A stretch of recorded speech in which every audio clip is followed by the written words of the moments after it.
The following is a presentation of KSL Sports. First and 12. A total roundup of this weekend's BYU football and the new look Big 12 Conference. First and 12 is sponsored by Macy's Grocery Store. Your hosts are Mitch Harper and Alex Kirry on KSL News Radio and the KSL Sports Zone.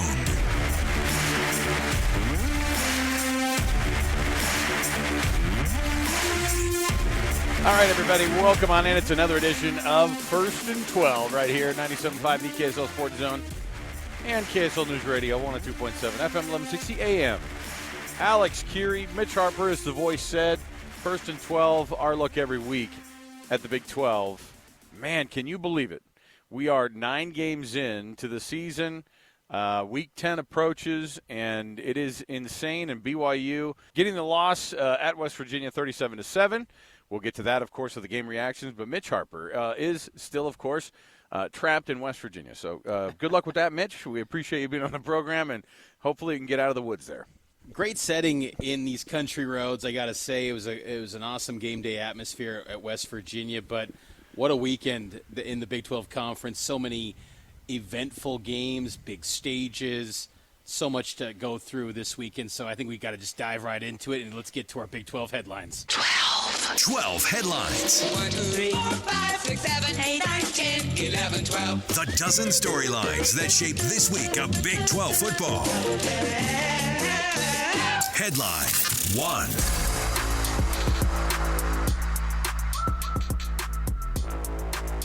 All right, right off the bat, as we get our headlines going here, you know, there's a lot of places we could have started. And, of course, the biggest ones that throughout the day kind of revealed themselves yesterday.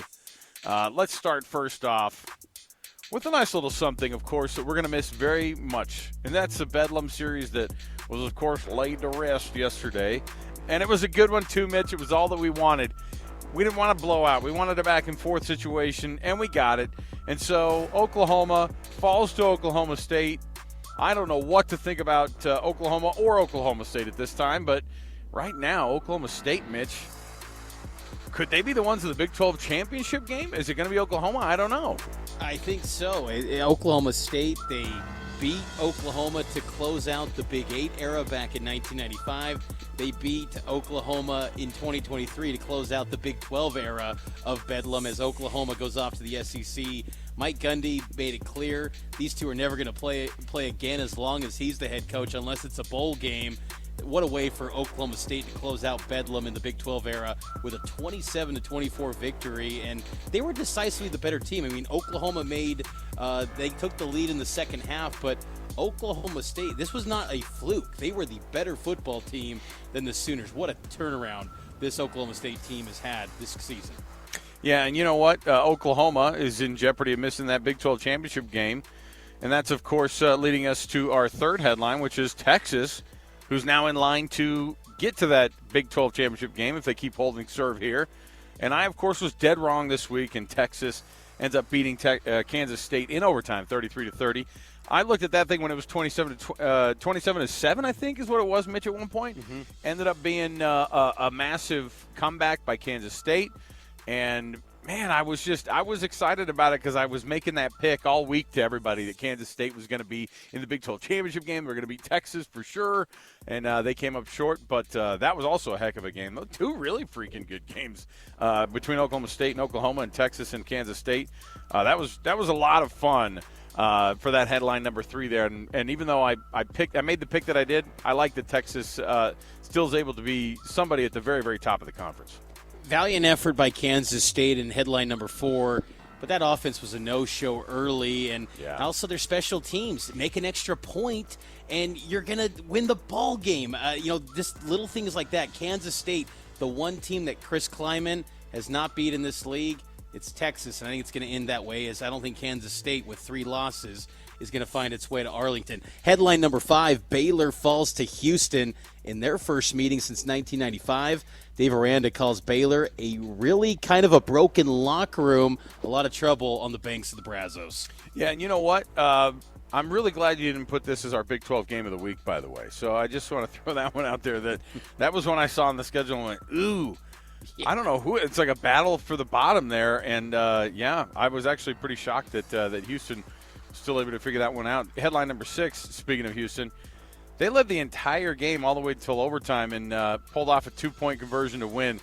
It's not the type of overtime win that you like in a game like that because it's just like who wanted to lose the game more than the other, and there you have it. But yeah, like you said, my goodness, when the power rankings come out, the bottom is the very bottom of this conference, and the top is starting to separate itself too. Headline number 7, Texas Tech on Thursday night. They defeated TCU. Baron Morton back at quarterback. And, oh, by the way, there was a possum on the field. Alex, how can you not like that? On a Thursday night game, if there's an animal on the field, they're like, we're going to make that the headline story. And it was the only thing we heard about. It was like college football was held hostage by a possum until Saturday. But, yeah, I mean, you're watching that game and you're going, there's no way TCU. I text you, Mitch, and I said, what on earth is TCU's problem? Yeah. Who is TCU? And then you look back and you go, what was BYU's problem in Fort Worth that day? That's how we always look at things. Yeah, but and then, of course, headline number 8, speaking of BYU, West Virginia absolutely blast BYU. This was not even close from the beginning. One team showed up and the other just did not show up at all. BYU suffers another 30-plus point loss on the season in Big 12 play. Welcome to the big leagues. Headline number 9, BYU introduced a new quarterback to the big leagues. That was Jake Retzlaff. He got his first career start as Keaton Slovis still continues to deal with a shoulder and some elbow pain. So Retzlaff gets the start. I thought he showed pretty well in a tough spot, but BYU was outclassed. They were outmatched, just destroyed in all 3 phases of this game. We'll break that one down a little bit later this hour. Headline number 10, UCF. Don't call them Central Florida. First Big 12 win of their Big 12 era. And, of course, they do it against a super bad Cincinnati team. So, again, I'm glad, Mitch, you didn't pick that one for the game of the week in the Big 12. Thank you very much. But UCF gets that much-needed win. And I think they're better than their record actually shows. But, obviously the philosophy is, no, you're exactly what your record shows. And a good start for UCF to get a win at least over. You get a nice one against Cincinnati. Hey, BYU experienced that at some point this year. Headline number 11, Kansas up to win number 7. They exceed last year's regular season win total. The Jayhawks go into Ames, get a big win, 28-21. Jason Bean, once again, the quarterback, Jalen Daniels, remains out. So this is clearly Jason Bean's team, and they just continue to pile up wins with eyes set maybe to Arlington. And then finally, headline number 12, it's a big picture item that we love talking about throughout the week as we saw the scheduling matrix go between 2024 and 2027 with all the new teams that are coming in. Mitch, I got all sorts of excited this week, and even when the football games weren't being played and we were just anticipating it, it's really fun to see in the future all those teams who are going to be coming in the league next year. It definitely was, and the protected rivalries. I know that some people in the Big 12, Kansas State, Iowa State fans were not happy about Farmageddon going off the books in 2027, but BYU Utah, it's a protected rivalry, and it's head and shoulders the best rivalry going forward in the Big 12 Conference. But I do like how this league is prioritizing everyone is going to play each other. Now, it's going to be weird to think that you'll play someone and then you don't see them until 2 more years, but hey, I'd rather do that than go years in the SEC where, oh, you haven't been to Florida in 11 years. Like, I don't want to see stuff like that. Right. So I like this scheduling matrix that the Big 12 has put together. We got to take our first time out, though. We will break down this BYU game. I'm in Morgantown still. Alex is in Salt Lake. We're going to break it down as BYU falls to West Virginia 37-7. It's 1st and 12 here on KSL News Radio and the KSL Sports Zone. Read all the stories about BYU sports no one else has heard. Go to KSLSports.com for exclusive columns by BYU insider Mitch Harper. That's KSLSports.com. 1st and 12 every single Sunday, 10 a.m. to noon here on KSL News Radio, the KSL Sports Zone, the KSL Sports app, and on podcast, wherever you get your podcasting platforms. Mitch Harper, Alex Kirry. I'm here in Morgantown, West Virginia, the site of BYU's 37-7 setback against the Mountaineers. And let's break down this game, and it's sponsored by Macy's Grocery Store. Happy shopping. Alex, this was a game where BYU loses by 30, but I feel like it could have been worse. I mean, West Virginia, Garrett Green left some points on the field with some of his poor passing. this was just, in all three phases, a disaster for BYU. Yeah, and I think that we've seen it all year, Mitch, right? I don't know why we should be that surprised by some of the disparities on the offensive side of things. The thing that was something that we didn't necessarily expect was the rushing total that the Mountaineers put up. I mean, 336 yards on the ground. After showing out last week and just showing kind of the toughness that they had against the University of Texas down in Austin, I thought maybe they could show up, and the only thing that they needed to do was say, hey, we'll take over on the defense. We'll keep this thing under 17 points from West Virginia, and then let's see if we can give Jake Retzlaff a chance. And then, but no shot at all. Like you were saying, when it was 27-0 at the half, I thought this actually was probably the worst feeling BYU fans have experienced all season long. Am I wrong on that? Because even the TCU loss, you went, yeah, but it is TCU. Maybe it was supposed to be like that, but West Virginia, I was not expecting that, and it was by far jumping off the paper. There was one team who wanted to play that game hard, and it was not BYU. Yeah, BYU, I was just not – I don't know if I should say stunned, because they've kind of given us these hints leading up to this game of lack of the ability to stop the run, can't get off the field. But I was just stunned how West Virginia said – BYU, we're not threatened by you. We're going to win the coin toss. We're going to receive, and we're going to run it down your throat on that first drive. And they did.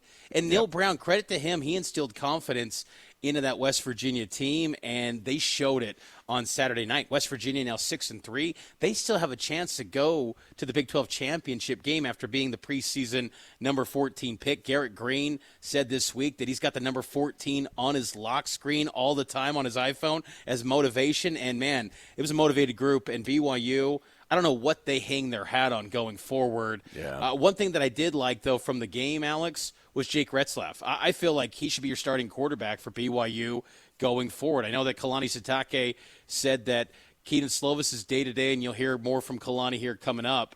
But I feel like Retzlaff, his performance I thought was pretty decent in a otherwise poor performance from BYU. Yeah, let me ask you this, Mitch. Like, the week in total, it was an emotionally charged, very weird week. The news comes out about Retzlaff. They probably didn't want it to come out as early as it did. But hounds like you are always calling up, what's the deal? Who's going to start this week? No, but I mean, honestly, it felt like everything besides football was – not football, but besides West Virginia was in the discussion, right? I mean, it just felt like one of those weird weeks. And if you thought that BYU was going to suddenly turn everything around on offense, it just felt like this was not the week to do it because everything got rolled out and they put it out there that he's going to be the guy, that there's a shoulder injury or there's an elbow or whatever, an arm injury to Keaton Slovis. But then everybody is behind the scenes going, yeah, but is it an injury? I mean, is this something really that they're trying to just have him take over for? And I remember now I look back and I question everything because we talked with Connor Pay on Tuesday like we always do during the week. And we asked him, what about changing quarterbacks? Because Kalani says, no way, let's get this guy some protection or whatever. And it was weird because he was like, yeah, I don't think you replace him. I mean, he's the leader and he's the guy. And if the other 10 of us were playing awesome and he was the problem, then yeah. And then they replaced him. And I don't know if he knew it at that point or if he was just saying, yeah, don't replace him if he's bad, but yeah, replace somebody if they have an injury. Everything around this whole thing, Mitch, felt like going into West Virginia, there were so many distractions, so many problems that were outside of the actual game itself. And West Virginia's just like, who cares, man? Country roads, we're going to blow you guys up. And they did.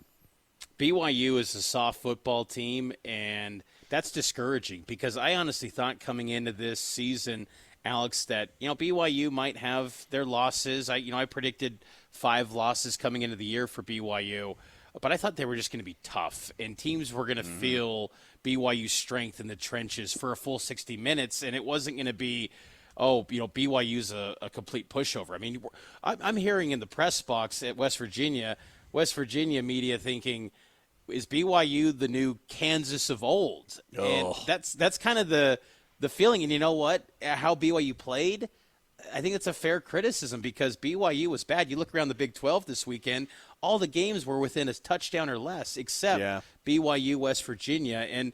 But again, I think that BYU has got something with Retzlaff. I don't know if he's a QB1 next year. I still believe you got to get into that portal again and add another quarterback. But I liked what he showed, and I feel like he's got the ability to go out and run in some of those design runs. And he seemed also like someone that just makes quick decisions. He's just going to fire it off. And I like that about him. I feel like Keenan Slovis a little bit slower in his decision-making at times, whereas Retzlaff was pretty quick. But BYU's got to pick themselves up off the mat quick because it doesn't get any easier heading down the stretch at all. No, and you know what? I mean, it's been, I guess, over the last 12 hours on social media, how weird has it been to watch people pointing out clips of, look how terribly blocked this was. Look how this guy's not making an effort on this play to block somebody. The O-line may have had their worst game of the entire season after everybody saying, hey, I think they could turn a corner now. And it was one of the worst performances we've seen by that starting front. Alex, I feel like Daryl Funk, if he has a job by Monday, I don't think that's appropriate. I feel like Daryl Funk has to go. And, Kalani Sitake is not one to make in-season firings, but that group has regressed so much since Jeff Grimes left for Baylor. It is just a shell of itself. And I don't subscribe to the thought that there's not talent at the offensive line. If it was the days of old when Bronco was the head coach and they're dealing with, 260-pound guys going up against Starlo Talele, yeah, I can understand the critiques. But this group's got talent. Connor Pay, as you mentioned, Kingsley Suamataia, Braden Kime. These are talented football players, and they look like they're just lost. There's no identity. There's no toughness. And there's got to be some real changes. And I think after this season, that seat's got to be cooking for Daryl Funk. And I know that's tough to say. Well, it's not a Kalani move either, right? And he doesn't like to make in-season moves anyway. But right. If you do, then maybe it is a position coach. It's just versus, a reality. Right, yeah. I mean, gosh. This is rough stuff right now. This is what BYU fans are saying, across the board. But, man, it was a rough go. That was as bad of a performance we've seen. What was also rough was the West Virginia student section on Keaton Slovis. Even though he didn't play in the game, man, they were giving it to him in the pregame. Oh, my goodness. So, Keaton Slovis, obviously, he's on the sideline. It was funny. He was wearing a yellow BYU hat signal. Right. So it looked like he was wearing pit colors with royal blue and yellow. So that already ignited him even more. But the student section for West Virginia, I have never heard so many curse words. And owning it. Like, I'm taking some photos of these people that are smiling and they're dropping all these swear words, and it's just going in on these BYU players. It was pretty rough. So it was the clash of the cultures that we were expecting to see, and what did somebody say? It wasn't the friendly confines of the Rock, that's for sure. Somebody goes, would it be bad if we made the inbreds versus the Mormons? I said, yeah, we'd probably hold back on. That's not a T-shirt you want to print necessarily. All right, we'll take another break here. We'll come back. Our show is always brought to you by Macy's. Happy shopping, the freshest fruits and vegetables. You got to go to Macy's. You got to check it out. They sponsor, of course, 1st and 12 every week. We'll come back. Let's listen to what Kalani Sitake had to say about this loss at West Virginia last night in Morgantown. Stay with us. 97.5 The KSL Sports Zone, 102.7 FM, KSL News Radio. It is 1st and 12. Stay with us. The following is a presentation of KSL Sports. 1st and 12. A total roundup of this weekend's BYU football and the new look Big 12 Conference. 1st and 12 is sponsored by Macy's Grocery Store. Your hosts are Mitch Harper and Alex Kirry on KSL News Radio and the KSL Sports Zone. Welcome on in, everybody. It is another edition of 1st and 12 right here on KSL News Radio and the KSL Sports Zone every Sunday, 10 to noon.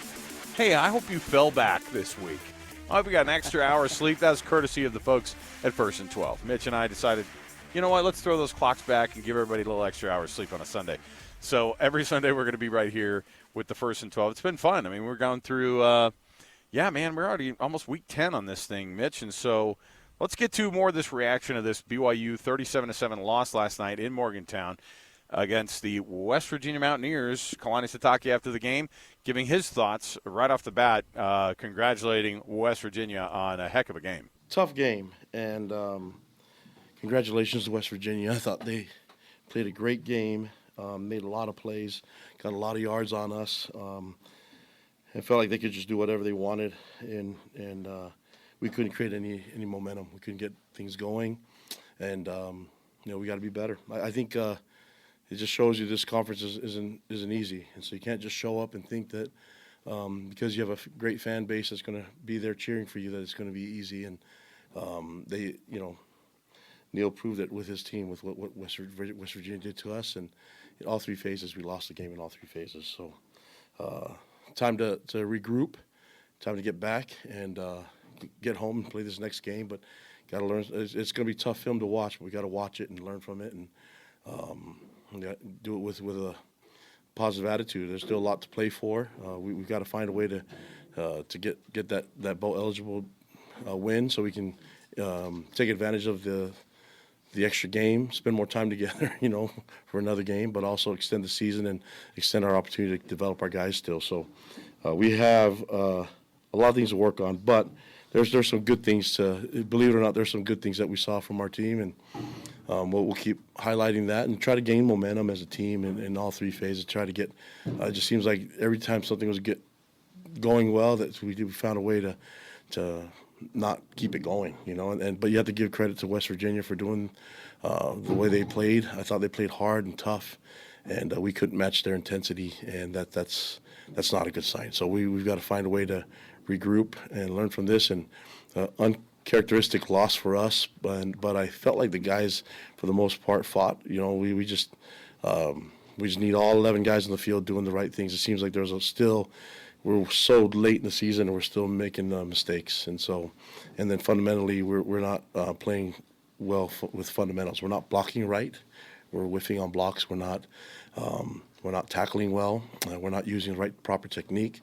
We're playing missed assignment football, and that's something that we've got to fix, and that's what I got to get done the next week. I think we can bounce back from this, and it's good that we're going to be home, but going on the road and getting a win is not easy, and so that seems like a difficult thing for us to deal with, but we'll have to worry about that after. Right now we're going to go home for a home game, and I'd like to fix the errors and the missed assignments and the stuff that we can fix right now. And then saw a lot of new bodies on the field, so we'll have some great competition, and with guys that are redshirting that are available now, we'll see how it works, how it looks, and some guys that are banged up. Hopefully we get some guys back, and hopefully some guys are able to play next week. So, but we'll have to deal with injuries if they come, just like everybody else. But we do have the redshirt guys to go to if we need to get there.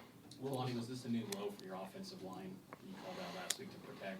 Yeah, I thought, I thought, and I had to watch the film, but I just felt like there was just too many whiffs, and by that we were just unblocked guys, and whether it's a run game or the pass pro, it wasn't good enough. And Jake battled. I mean, I don't know if you guys agree with that or not, but he battled. He played hard. He threw the ball with great velocity and accuracy. And then there's sometimes, it's his first game starting. I thought he made a couple mistakes, but the effort was there and the energy, and he never quit. And so I like what he did in the game.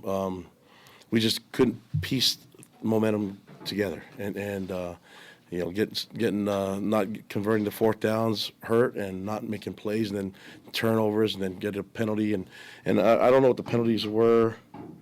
Yeah, 10 penalties. That's not our football. That's not us, and that's disappointing. So the fact that we had 10 penalties upsets me. It means that we played undisciplined football, and and that usually happens when you're not executing the right way with the technique. And so we're playing undisciplined football, and that's not good. Go, Jay. Did Jake play well enough to start next week, or will Keaton be back, or where are you on that?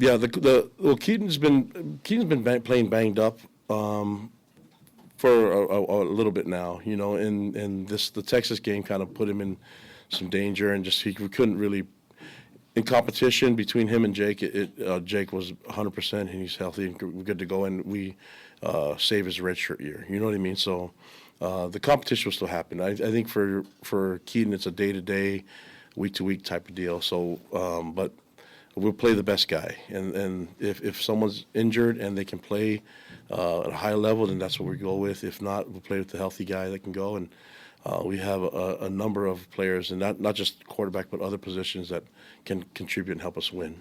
Do you feel like the last couple of weeks when you're clearing out the film? Yeah, I mean, I don't know what the sacks were, but we gave up 3 sacks, and it just seemed like Jake was probably running a little bit too much and couldn't settle his feet.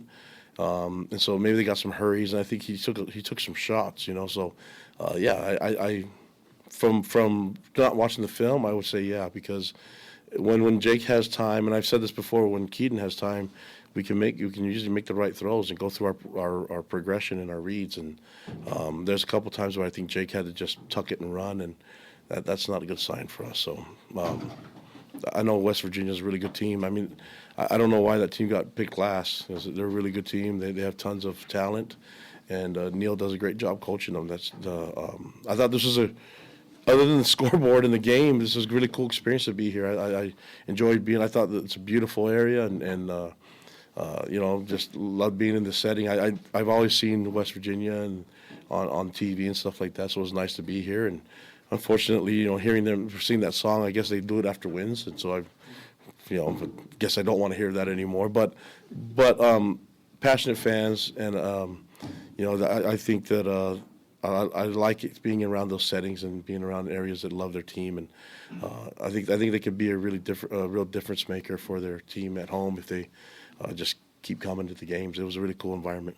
When you talk about how disappointed you are with some of the missed assignments, poor technique, blocking, do you feel like you have a good grasp on why that's happening this late in the year? Yeah, and I think that that there's a number of reasons for that, and it all depends on who you're talking about and at which position. So all that has to be evaluated. It needs to be corrected, and that's what I got to do as a head coach. Find a way to get our guys to play at a higher level. And we've done it before, and so and sometimes the competition, you just have to play the guys that can go. Right now we have availability. We have the availability to play everybody. And so we might have to go young in some spots, and we might have to keep competition. For me, the competition's open. I owe it to the fans and to everybody else and to our team to play the best guys. And so it's going to be fun to see these guys compete and fight for playing time so that this doesn't show up again. What can you hang your hat on with this team going down the stretch? Well, they keep believing in each other. It's just a matter of us putting it all together and creating momentum. The guys. This isn't going to fracture our team and the culture. The guys are together. They're unified. There's no pointing fingers, but they know that we can play better. And so there's going to be a personal responsibility that everybody has to do. They have to do the 111th on the field. They're 120th on the team as a team member. And that goes for coaches, staff, and players. We're all in this together as a program. So we've got to find ways to be more effective as a team and play better. What was your line of thinking going forward on 4th and 2, near midfield on your first possession?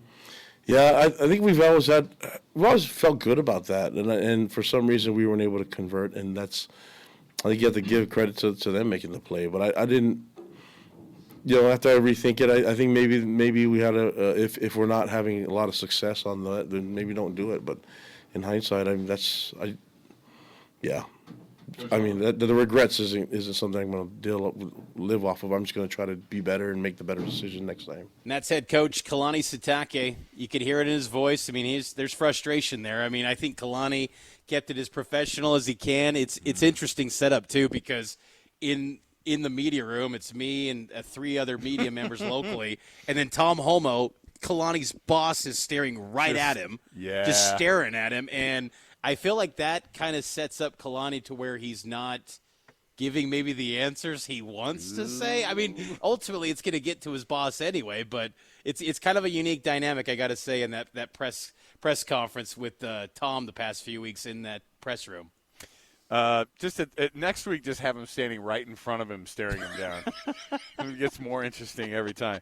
All right, we'll take another break here. We'll come back, discuss our Big 12 game of the week, and, of course, it was Bedlam for the last time, at least in the foreseeable future. We got to figure out how to get this game played more often, but how Oklahoma State has turned not just their season around, they turned Oklahoma's season around yesterday in the most recent and final meeting in the Bedlam series. We'll talk about that next right here. It is 97.5 the KSL Sports Zone. It is 102.7 FM KSL News Radio. This is First and 12. Today's just the start of the Big 12 and Power 5 talk to come. Listen to JJ and Alex Monday on your drive home. Afternoons from 3 to 6 on 97.5, the KSL Sports Zone. Welcome back into First and 12 here on KSL News Radio and the KSL Sports Zone. Make sure to listen to JJ and Alex every single weekday on the KSL Sports app, KSL Sports Zone, and also get any sort of KSL Sports Zone shows on the KSL Sports app. Mitch Harper, Alex Kirry. We're going to have a lot to talk about tomorrow, man. JJ and I will be firing it up, man. I mean, look, here's the thing, too. I mean, sorry, BYU fans, but you're going to have this thing reflected up against the 55-3 win that Utah had yesterday. And that honestly makes days worse for BYU folks. Am I wrong, Mitch? I mean, that makes the days worse for BYU fans. I feel like it doesn't make it as bad because BYU knows they're in the Big 12 now. I think when it was Independence versus Pac-12, yeah, it was pretty brutal.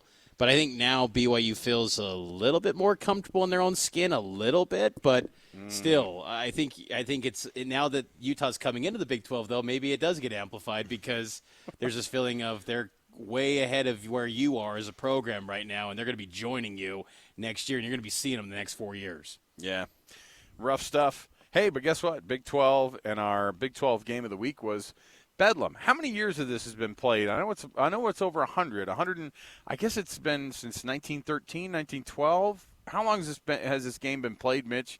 We know it's more than the 100th meeting, and it's going to be apparently one of the last. And it's going to be one of those situations where Oklahoma's like, we're never going to play you guys again, and Oklahoma State's going, well, we wish we could, but you guys are acting like you're big time. And we've seen that happen with a lot of series. But hey, look at Texas A&M and Texas. It came back around. So sometimes you can't cancel everything forever. Yeah, this thing dates back to 1904, and Oklahoma's pretty much dominated the series, 91-19-7 coming into Saturday, and Oklahoma State got win 19.